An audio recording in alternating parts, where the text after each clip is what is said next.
Constantino mandou executar seu cunhado. A guerra civil contra Licínio foi uma guerra grande e suja.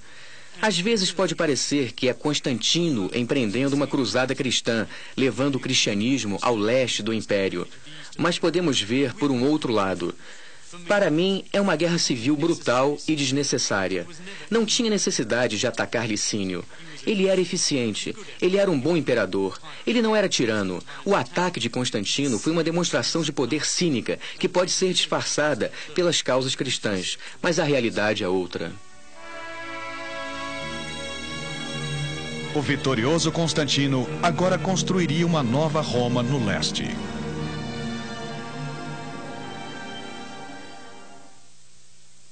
Onde César estiver, lá estará Roma. Herodes. Constantino decidiu marcar sua vitória expandindo a antiga cidade de Bizâncio, situada onde a Europa encontra a Ásia. Essa seria a cidade de Constantino, Constantinopla. Constantino construiu uma capital nova no leste porque ele precisava. Ele conquistou o poder no oeste em 306.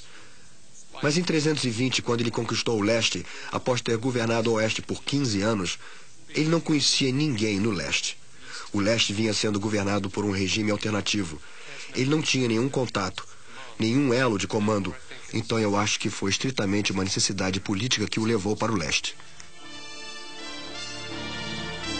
Constantinopla seria uma nova capital, assim como Nicomédia, Trier, Antioquia e a antiga Roma. Mas o imperador queria que sua capital fosse maior do que as outras. Dizia-se que ele estava construindo a nova capital e mudando a capital de Roma para Constantinopla. Mas eu acho que, na verdade, era um processo lento. Constantinopla, enquanto cidade importante e capital, demorou a se desenvolver. Podemos até dizer que ele estava construindo a cidade que seria a sede do poder. Tinha um centro cerimonial, ele construiu um palácio, tinha o Senado. Ele deu à cidade um Senado, tinha um cerimonial e uma enorme estátua de Constantino. Arquitetos e artistas foram recrutados de todas as províncias. As preciosas artes do mundo clássico foram roubadas. Ele ofereceu grandes incentivos para a nobreza de Roma viajar para o leste e formar uma nova aristocracia. Mas eles se recusaram. A população da cidade lentamente chegou a 50 mil. A de Roma continuava perto de 1 milhão.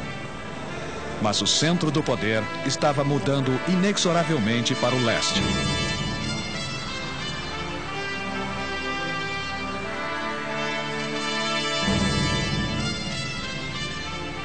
Constantino, assim como Diocleciano antes dele, adotou o estilo excessivo dos potentados orientais. Usava roupas elaboradas, muitas joias, perucas, perfumes e uma coroa de pérolas. Vivia cercado de bajuladores, escribas, arquivistas, sacerdotes e eunucos.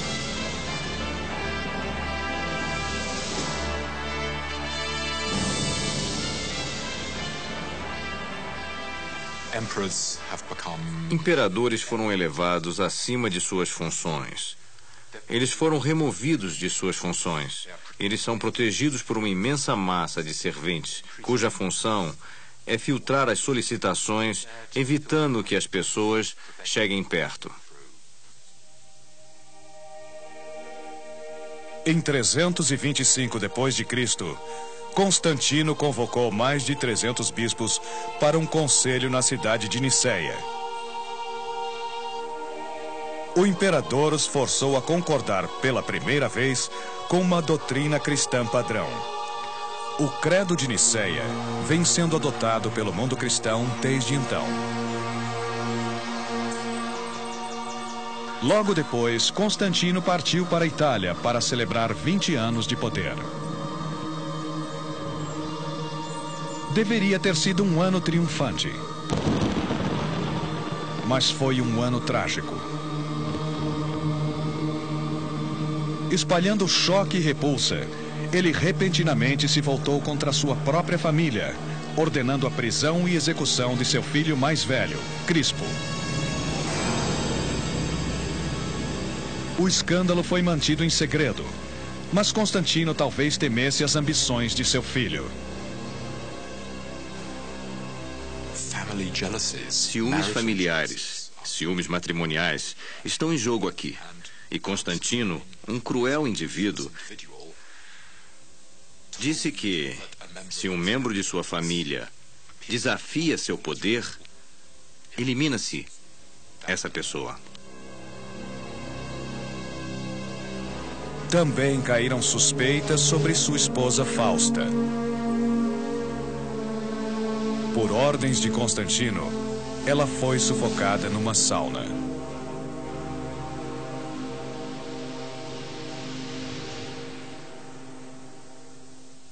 Foi uma coincidência extraordinária, ou talvez não tenha sido coincidência, que ele, naquele período que ele estava na Itália, tenha decretado leis contra o adultério, casamento e divórcio. E existe a possibilidade de que eles estivessem tendo um caso, que Crispo e Fausta estivessem tendo um caso. Ou então, podemos achar que foi um plano contra Constantino, mas é muito pouco provável. Não existe um motivo para essa suspeita.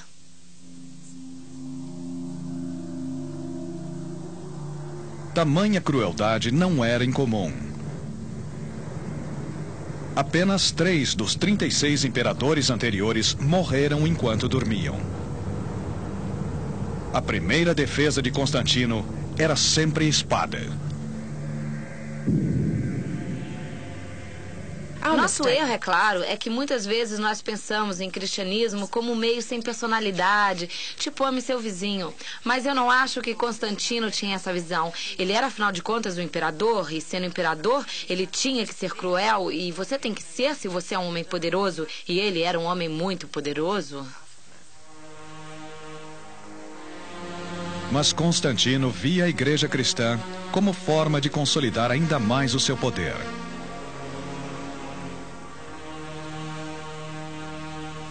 Constantino sabia que para um único Estado e um único imperador serem legítimos diante dos olhos do povo, que para o imperador ser visto como tendo a proteção dos céus, a religião cristã teria que conquistar o coração do império. Assim como muitos outros militares, Constantino associava o deus cristão com o deus pagão Sol. Ele fez de domingo o dia do sol, um feriado público. Mas na corte, ele se comportava com fidelidade cristã. Estou totalmente convencido de que eu devo minha vida, minha respiração, meu ser, ao Deus Supremo. Constantino. O motivo pelo qual eu acho que ele era um cristão devoto é porque dá para sentir. Você percebe pelas cartas e documentos que ele nos deixou. E nós sabemos pelo seu biógrafo que ele pregava na corte às sextas-feiras. Ele juntava os súditos e eles achavam isso extraordinário. Ele os reunia, orava e então os repreendia. Vocês têm que melhorar, era o que ele basicamente dizia. Vocês têm que tomar jeito, senão vão todos para o inferno. Vão queimar no fogo eterno.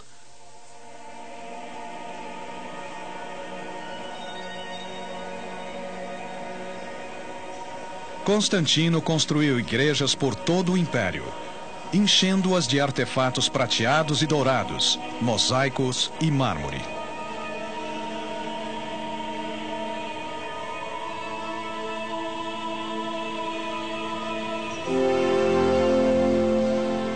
Ele fez de sua idosa mãe Helena uma líder da fé cristã e a enviou em romaria pelas cidades santas.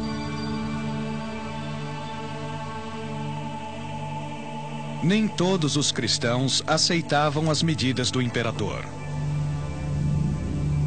Os cristãos mais antigos o criticavam por enriquecer a igreja com bens e poder e empobrecê-la em virtudes. Mas o apoio de Constantino levou a um enorme aumento de adesão. Não precisou muito para convencer os ambiciosos.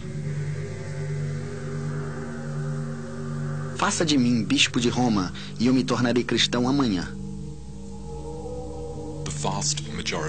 A grande maioria de seus súditos não era cristã, e ele não podia obrigá-los a se tornarem cristãos.